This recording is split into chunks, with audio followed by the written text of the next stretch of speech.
சிம்ம ராசிக்கு 7ஆம் இடத்துல ராகு, ஜென்மஸ்தானத்தில் கேது, இரண்டுமே சுமாரான இடம்.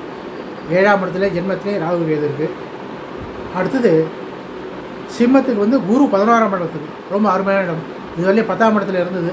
வேலையிலெல்லாம் கொஞ்சம் டைட் பண்ணிட்டு இருந்தது. அதை பார்ப்பேன். வேலையில் சின்ன சின்ன பிரச்சனையாக இருக்கிறதோ, அதனால் கொஞ்சம் அலைச்சல் இருக்கிறதோ, அப்படி சின்ன சின்ன இதெல்லாம் கொடுத்துட்டு இருந்தது. அதெல்லாம் இப்போ மாறி 11ஆம் இடத்துக்கு வருது. அதாவது இந்த எப்போ இந்த 10ஆம் இடத்துல இருந்து வேலையில் கொஞ்சம் உங்களுக்கு கஷ்டத்தையோ இதையோ அதனால் அலைச்சலையோ கொடுத்ததோ அதுக்கெல்லாம் நேர்மாறாக இப்போ அதுக்கு உண்டான பலனை கொடுக்கும். அந்த அளவுக்கு எந்த அளவுக்கு நீங்கள் கஷ்டப்பட்டீங்களோ அந்த கஷ்டத்துக்கு உண்டான பலனை கொடுக்கக்கூடிய நேரம் இது. 11ஆம் இடத்துக்கு குரு அனுகூலமான இடத்துக்கு வருது. இந்த 11ஆம் இடத்துல வர்ற அனுகூலமாக குரு வர்றதுனால இந்த ராகுவோ இந்த கேதுவோட கெட்ட பலன்லாம் அதிகமாக அவங்கள தாக்காது. அதுவும் இல்லாமல் 7ஆம் இடத்துல வர்ற ராகுவை குரு வேறு பார்க்க போகிறாரு. மே மாதம் 11ஆம் தேதி வர்ற அன்னைக்கு மிதுன ராசிக்கு வர்ற குரு உங்கள் ராகுவை பார்க்குறாரு. அதனால் 7ஆம் இடத்துல வந்து 7ஆம் இடம்னா கணவன் மனைவி அவங்க அந்த ஸ்தானம்.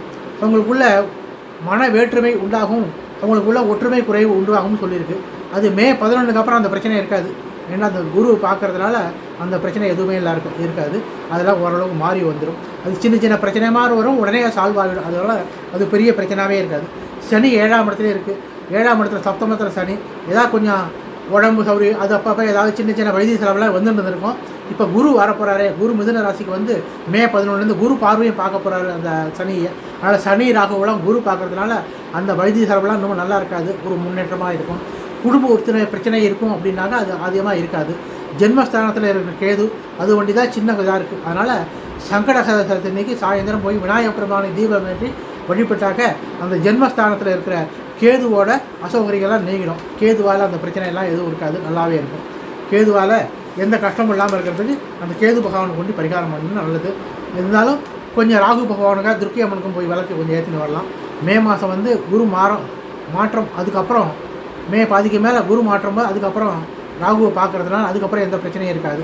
ஏதாவது ஜென்மத்தில் கேது 7 ராகு இருந்தாக்க கணவன் மனைவிக்குள்ளே அடிக்கடி பிரச்சனை வரும், அப்போ பிரிஞ்சு போய் அப்புறம் சேர்றது இதுமாரி இருக்குன்னு சொல்லுவாங்க. இந்த குரு பார்க்குறதுனால இந்த பிரிந்து போகல் இருக்காது. அப்பப்போ சின்ன சின்ன கருத்து வேற்றுமை இருக்கும், அது உடனே சரியாகிடும் இந்த குரு பார்வை இருக்கிறாங்க. அதனால் பெரிய பிரச்சனைலாம் எதுவும் இருக்காது, ஓரளவுக்கு நல்லாவே இருக்கும்.